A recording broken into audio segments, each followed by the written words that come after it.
The text message arrived on a Tuesday morning while I was reviewing acquisition proposals for my investment firm. Olivia, sister family meeting Friday 2 p.m. Grandma's will reading. Don't make a scene. Marcus will be there. No, how are you? No, we should talk. Just commands as always. Marcus was her husband, federal judge Marcus Wellington III, a fact she'd mentioned approximately 7,000 times since their wedding 3 years ago. I typed back, I'll be there. Olivia, dress appropriately.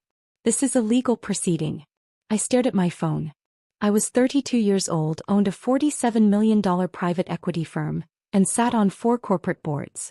But to my family I was still little Emma, the perpetual disappointment who'd chosen finance over law school, investment banking over the family's preferred path of judiciary connections and country club prestige. Grandma Helen had died 2 weeks earlier at 91. I'd been with her, holding her hand in the hospice room while my sister was at a judicial fundraiser and my parents were on a Mediterranean cruise they refused to cut short. Grandma's last words to me were, "You've always been the smart one, Emma. Don't let them make you forget that." I hadn't cried then. I wouldn't cry now. My relationship with my family had been complicated since I was 16 and refused to attend Yale, their alma mater, choosing instead a state school with a better economics program. "You're throwing away your legacy," my father had said. "You're being selfish," my mother had added. Olivia, 4 years older and already engaged to a law student from a good family, had just shaken her head with pity. I graduated summa cum laude with a double major in economics and mathematics. My family attended graduation but left immediately after, missing the reception where I was awarded the Chancellor's Medal for Academic Excellence. They had a charity gala to attend. At 24 I started my investment firm with $200,000 I'd saved from brutal hours in investment banking. Anderson Capital Management began in a shared office space in downtown Seattle. By 27 we'd grown to $15 million under management. By 30 we'd broken $40 million. Now at 32 we managed $47 million in assets and had a reputation for finding undervalued companies and turning them around. I'd never told my family. They'd never asked. Every Thanksgiving, every Christmas, every obligatory family dinner the conversation was the same. Olivia would discuss Marcus's latest ruling, their vacation to Martha's Vineyard, their new lake house. My parents would beam with pride. Then they'd turn to me with barely concealed disappointment. "Still doing that finance thing?" Dad would ask. "Still unmarried?" Mom would add. "Still renting?" Olivia would smirk. I actually owned a $1.8 million penthouse condo downtown, but I'd learned years ago that correcting them was pointless. They heard what they wanted to hear. They saw what they wanted to see. Grandma Helen was different. She'd built her own commercial real estate empire in the 1960s when women couldn't even get business loans without a man's signature. She'd created a portfolio worth over $80 million through sheer determination and brilliant strategy. She never talked about it at family gatherings, she just watched, listened, and occasionally caught my eye with a knowing look. We'd started having lunch together 5 years ago. She was the only one who asked real questions about my work, who understood what it meant to build something from nothing. She was the only one who knew the truth about my success. "They underestimate you," she'd said last year over tea. "That's your greatest advantage." I'd thought about that a lot since she died. Friday arrived with Seattle's typical November rain. I dressed carefully, navy Armani suit, minimal jewelry, my hair in a professional bun. I looked exactly like what I was, a serious businesswoman, but I knew my family would see what they always saw, disappointing Emma trying too hard. The reading was scheduled for 2 p.m. at the offices of Whitmore and Associates, Grandma's longtime attorneys. The firm occupied the top 3 floors of the Columbia Tower, with panoramic views of Elliott Bay. I'd been there twice before for meetings about the trust structure Grandma and I had established together. I arrived at 1:45 p.m. The reception area was elegant. Dark wood, leather furniture, fresh orchids on every surface. My parents were already there, my mother in Chanel, my father in a custom suit. They barely glanced up from their phones. "Emma," my mother said. "You're early." Traffic was lighter than expected. My father grunted. Conversation over. At 1:58 p.m. Olivia swept in with Marcus. She was in head-to-toe designer wear, her engagement ring catching the light like a small spotlight. Marcus was tall, distinguished, with silver at his temples and the confident bearing of someone who'd never been told no. "Sorry we're late," Olivia announced, though they weren't. Marcus had to finish a conference call with the Ninth Circuit. "Not a problem," the receptionist said smoothly. "Mr. Whitmore is ready for you." We were ushered into a large conference room with floor-to-ceiling windows. Jonathan Whitmore sat at the head of the table. 70 years old, senior partner, one of the most respected estate attorneys in the Pacific Northwest. Next to him was a woman I recognized, Patricia Chin, Grandma's personal attorney and the architect of her trust structure. And next to Patricia was someone I hadn't expected, David Morrison, my own corporate attorney. Olivia's eyes narrowed when she saw David, but she said nothing. We all took seats. My parents and Olivia on one side of the table, Marcus at the end near Jonathan, and me on the other side near David. "Thank you all for coming," Jonathan began. "We're here to review the estate of Helen Margaret Anderson. Before we begin, I want to acknowledge that Helen was not just a client but a friend for over 40 years. Her passing is a loss to us all." My mother dabbed her eyes with a tissue. Olivia nodded solemnly. My father stared out the window. "I thought about Grandma teaching me to play chess at 8 years old. Always think 3 moves ahead, Emma. And never show your opponent what you're really planning." Jonathan opened a leather folder. Helen's estate is substantial and complex. The primary asset is Anderson Real Estate Holdings, currently valued at approximately $83 million. There are also liquid assets, personal property, and several smaller investments. I saw my mother sit up straighter. My father leaned forward. Olivia's hand found Marcus's on the table. "The estate plan Helen created is unusual but legally sound," Jonathan continued. "She established an irrevocable trust 20 years ago, which she modified significantly 5 years ago. The trust controls all assets." "Standard practice," Marcus said, his judge voice carrying natural authority. "Trusts avoid probate, minimize taxes. Smart planning." Jonathan nodded. "Indeed. However, the structure of this particular trust is quite specific. Helen named a chief trustee with full discretionary power over all assets and distributions." "That would be me," my father said confidently. "I'm the eldest child." "Actually, no." Jonathan looked at Patricia, who opened her own folder. "The chief trustee," Patricia said clearly, "is Emma Grace Anderson." The silence was absolute. Then everyone started talking at once. "That's absurd," my mother said. "There must be a mistake," my father insisted. "This can't be legal," Olivia snapped, looking at Marcus. Marcus raised a hand, silencing them. His judicial authority filled the room.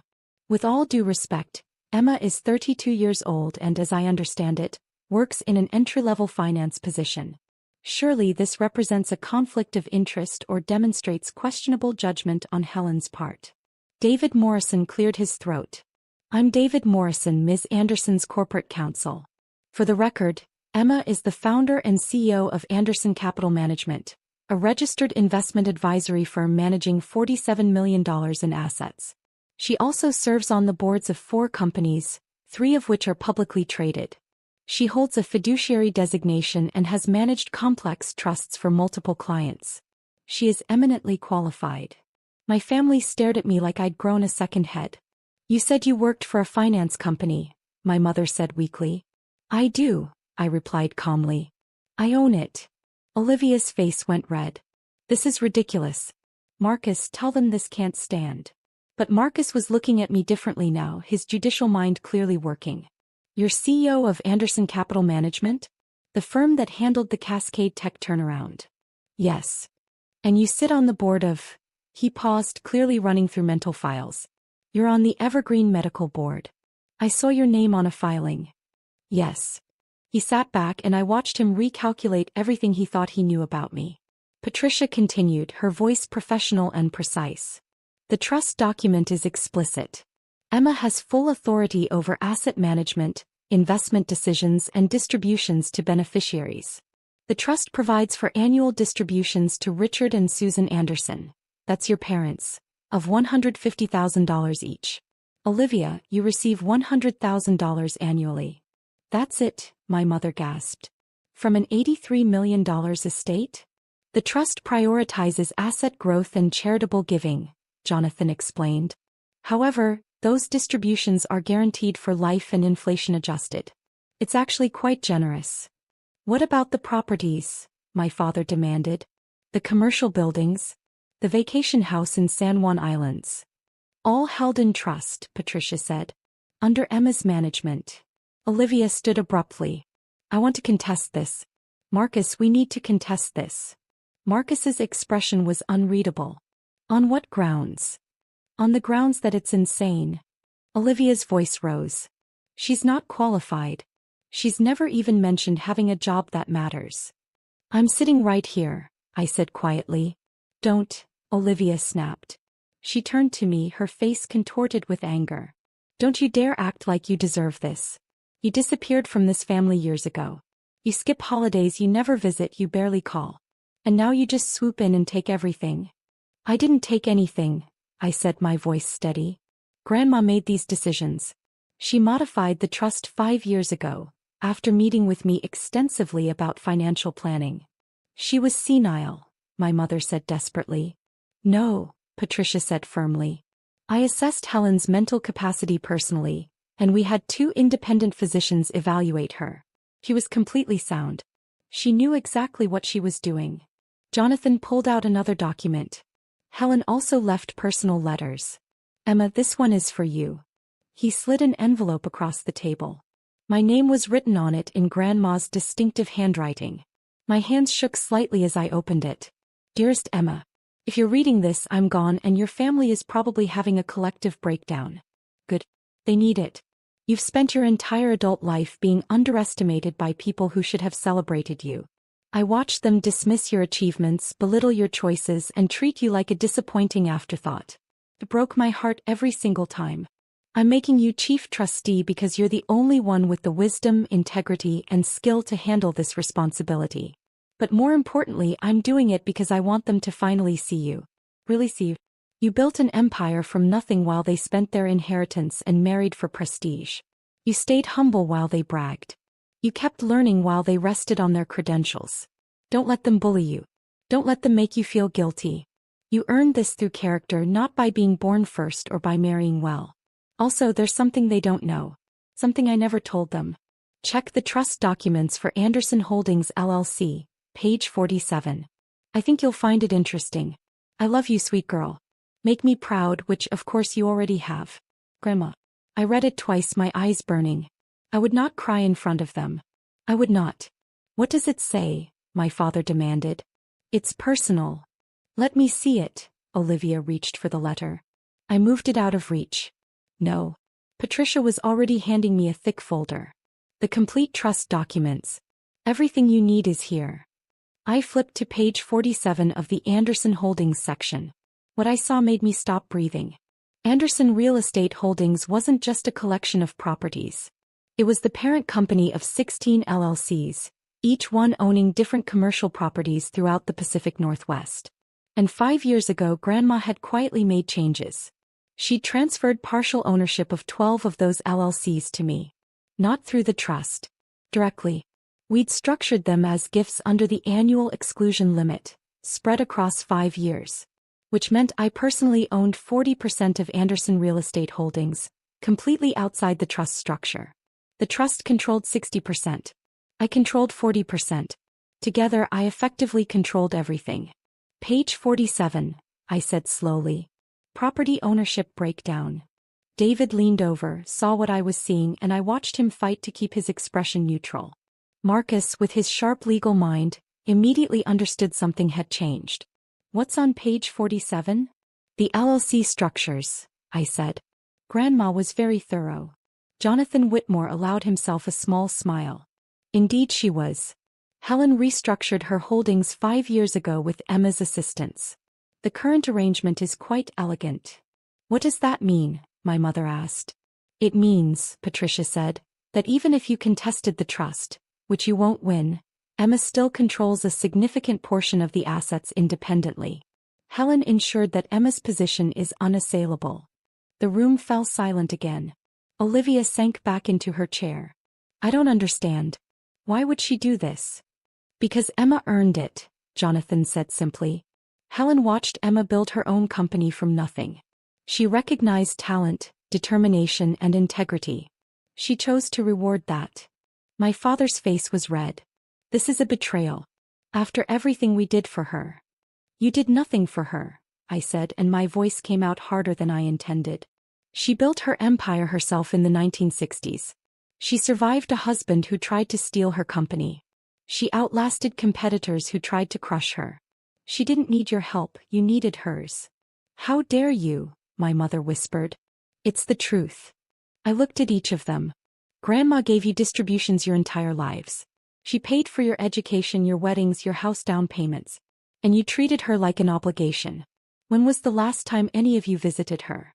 Really visited, not just showing up for birthday checks. No one answered. I had lunch with her every Wednesday for 5 years, I continued. I was there when she was diagnosed with cancer. I was there through her chemotherapy. I was holding her hand when she died. Where were you? We were, my mother started. On a cruise, I finished. That you didn't cut short. Even when hospice called and said she had days left. My mother's face crumpled. My father looked away. Olivia stared at the table. Marcus cleared his throat. This is clearly an emotional situation. Perhaps we should reconvene. No, Olivia said. Her voice was different now, smaller, harder. I want to know something, Emma. Did you manipulate an elderly woman for money? The accusation hung in the air like poison. David started to respond, but I put a hand on his arm. I helped Grandma structure her estate to reflect her values. Family support but not dependence. Charitable giving. Strategic property management. Everything was her idea. I just provided the financial expertise. Convenient, Olivia sneered. And now you're rich. I was already doing fine, I said. My company generates about $2.8 million in annual revenue. I didn't need Grandma's money. Olivia laughed. A harsh, ugly sound. Oh, so now you're a millionaire? Next you'll tell us you're dating a celebrity. I'm not dating anyone. I've been too busy actually working. Doing what? My father challenged. What do you actually do at this company you supposedly run? I identify undervalued companies, usually family-owned businesses in transition. We acquire controlling interest, restructure operations, improve financial systems and grow them. Then we either hold for cash flow or sell at a profit. Last year we sold a manufacturing company for $8.3 million that we'd purchased for $2.1 million 3 years earlier. The number silenced them. Marcus was watching me with something that looked like respect. That's the Cascade Tech deal. You took a failing semiconductor company and turned it around. That was impressive work. Thank you. Why didn't you ever tell us? My mother asked, and for the first time she sounded genuinely hurt rather than angry. Would you have listened? I met her eyes. Every time I tried to talk about my work, you changed the subject. Every achievement I mentioned, you dismissed.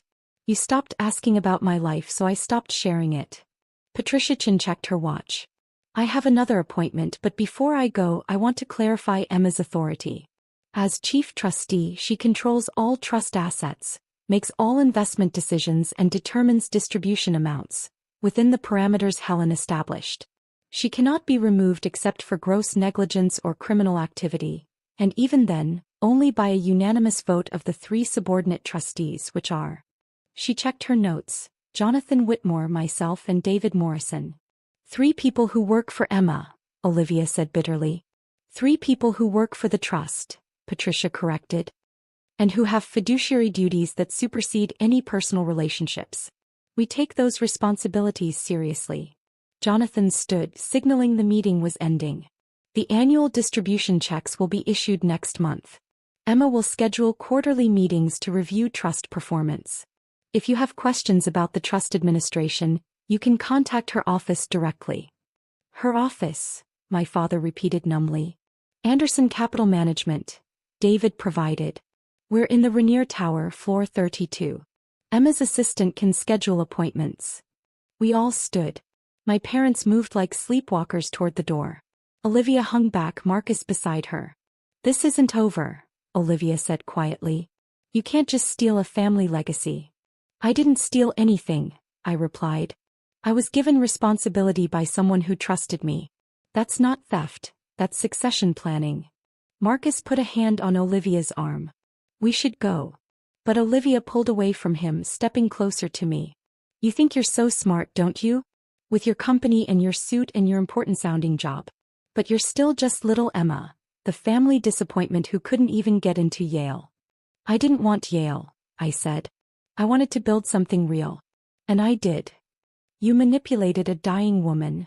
That's enough, Marcus said firmly. His judicial voice. Olivia, that's an accusation you can't prove and shouldn't make. The trust documents are legal. The transfers were documented. Emma's qualifications are legitimate. This is over. Olivia looked at her husband in shock, betrayed. Then she looked back at me, and what I saw in her eyes was something I'd never seen before. Fear. Not of me exactly, but of what I represented. The realization that the family hierarchy she'd relied on her entire life had just inverted. She turned and walked out without another word. Marcus paused at the door. For what it's worth, Emma, I'm sorry. We should have paid more attention. Then he followed his wife. When the room cleared, I sat back down heavily. Jonathan, Patricia, and David remained. That went about as well as expected, Jonathan said dryly. Helen predicted every reaction, Patricia added. She said your father would appeal to primogeniture, your mother would cry, and your sister would threaten legal action through her husband. She knew them well. She knew you better, Jonathan said. She told me 5 years ago that you were the only one with the intelligence and integrity to handle this. She was right. David pulled out his laptop. We should discuss next steps. The trust needs active management, and you've got decisions to make. For the next hour we reviewed the trust structure. The $83 million in real estate assets generated approximately $6.2 million in annual net operating income. After the family distributions and operating costs, that left roughly $4.8 million annually for reinvestment and charitable giving. Grandma had specified that at least 15% of annual trust income go to charities supporting women in business, education access, and cancer research. That was $930,000 per year minimum. She's essentially turned you into a private foundation manager, Patricia observed. Plus a real estate portfolio manager. Plus your own company. You're going to be very busy. I can handle it. I know you can. That's why Helen chose you. Patricia closed her folder. One more thing. Helen left specific instructions about her personal property. There are some items she wanted you to have. They're at the house. The San Juan house? No. Her house. The original one. I looked up sharply. The Magnolia house. I thought she sold that years ago. Patricia shook her head. She never sold it. She let your family believe she did, but she kept it. It's held in one of the LLCs you now partially own. She's been living in the guest house for the past 2 years, actually. The main house has been empty, waiting. Waiting for what? Patricia smiled. She said you'd know when you saw it. The Magnolia house sat on a bluff overlooking Puget Sound, a sprawling 1920s craftsman with views that stretched to the Olympic Mountains. I'd spent summers there as a child before Grandma supposedly downsized to a condo. Patricia met me there Saturday morning with keys. The house was exactly as I remembered, dark wood beams, built-in bookshelves, window seats overlooking the water. But it had been updated. New kitchen, renovated bathrooms, fresh paint. It was move-in ready. She prepared it for you, Patricia said. Spent the last year making sure it was perfect. In the study there was a desk with an envelope on it. Another letter. Emma. This house holds my best memories. Your grandfather and I raised our children here. You learned to read in the window seat overlooking the garden. This house represents everything I built and everything I believed in. Roots, family, legacy. But family isn't just blood. It's people who see you, who believe in you, who celebrate your successes instead of resenting them. Your real family might be the friends you've made, the mentors who guided you, the team you've built at your company. This house is yours. Truly yours, not held in trust. I transferred the title 3 months ago. It's my gift to you for being exactly who you are. Live here. Build your life here. Fill it with people who deserve you. And Emma, forgive them if you can. Not because they deserve it, but because holding on to anger will only hurt you. They're flawed people who made mistakes. Don't let their mistakes define your future. But don't forget who you are either. You're the girl who graduated summa cum laude. who built a company from nothing, who sat with a dying woman because it was the right thing to do. You're not the family disappointment. You never were. You were always the success story. They just couldn't see it. All my love, Grandma. I walked through the empty rooms, imagining them filled with furniture, with life, with the future I'd been too busy to plan for. The house was worth at least $2.3 million, maybe more with the view and the location. Grandma had given me everything, not just money and property but validation, recognition, the acknowledgement I'd spent 15 years pretending I didn't need. I stood in the study looking out at the sound and finally let myself cry. Monday morning I arrived at my office to find 17 missed calls from my family. I didn't return them. Tuesday my mother showed up at my office. My assistant Rachel called to warn me. Your mother is here. Is persistent. Give me 5 minutes, then send her in. When my mother entered she looked smaller somehow. Older. She sat across from my desk, the same desk where I'd negotiated million-dollar deals, and folded her hands. I've been thinking about what you said, she began. About not visiting Grandma. About not asking about your life. I waited. You were right. We stopped paying attention. We made assumptions. She paused. I'm sorry, Emma. I'm sorry we didn't see what you'd accomplished. I'm sorry we weren't there when you needed us. It was the apology I'd wanted for years. But it came too late and felt too calculated. Thank you for saying that. Can we, she hesitated. Can we start over?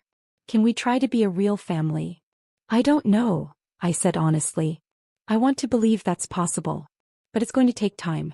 And it's going to require actual change, not just words. She nodded, tears in her eyes. Will you at least come to Thanksgiving? No expectations, no pressure. Just come. I thought about Grandma's letter. Forgive them if you can. I'll come, I said. But I'm bringing my team from work. They're my family too. My mother flinched but nodded. Of course. We'd love to meet them. After she left, I sat at my desk looking at the photo on my bookshelf. Grandma and me at my college graduation, both of us beaming. She'd driven 5 hours to be there when my parents left early. My phone buzzed. A text from Olivia. Marcus says I owe you an apology. He's right. I'm sorry. I was awful. I stared at the message for a long time before typing back. Accepted. But this is going to take time. Her response came immediately. I understand. 3 months later, I stood in front of the first annual Anderson Family Foundation grant ceremony. We'd awarded $930,000 to 15 organizations supporting women entrepreneurs, first-generation college students, and cancer research. My parents were in the audience. Olivia and Marcus too. They'd attended every quarterly trust meeting, asked intelligent questions, and, slowly, started treating me like the professional I was. It wasn't perfect. We weren't a Hallmark movie family. But we were trying. The Magnolia House was now fully furnished. I'd hosted Thanksgiving there, Christmas too. My team from Anderson Capital had blended with my awkward family gatherings, filling the rooms with laughter and actual conversation. David Morrison, Patricia Chin, and Jonathan Whitmore had become not just my advisors but my friends. The people Grandma knew I'd need to navigate this new reality. And every Wednesday I visited Grandma's grave with fresh flowers and told her about the week. About the trust performance, the companies we'd acquired, the grants we'd awarded. About the slow, painful, hopeful process of rebuilding family relationships. But mostly I thanked her. For seeing me when no one else did. For believing in me when I barely believed in myself. For teaching me that success isn't about proving others wrong. It's about proving yourself right. The trust is now worth $89 million and growing. Anderson Capital Management manages $63 million in assets. I sit on 6 boards and mentor 3 young women starting their own investment firms. My family collects their distributions, attends foundation events, and has stopped referring to my work as that finance thing. They call me Emma now, not little Emma. They ask real questions and listen to the answers. It's not everything I wanted. But it's more than I expected. And every time I look at the title of Chief Trustee on legal documents, or walk through the Magnolia House, or make a decision about Grandma's legacy, I hear her voice. You've always been the smart one, Emma. Don't let them make you forget that. I never will, Grandma. I never will.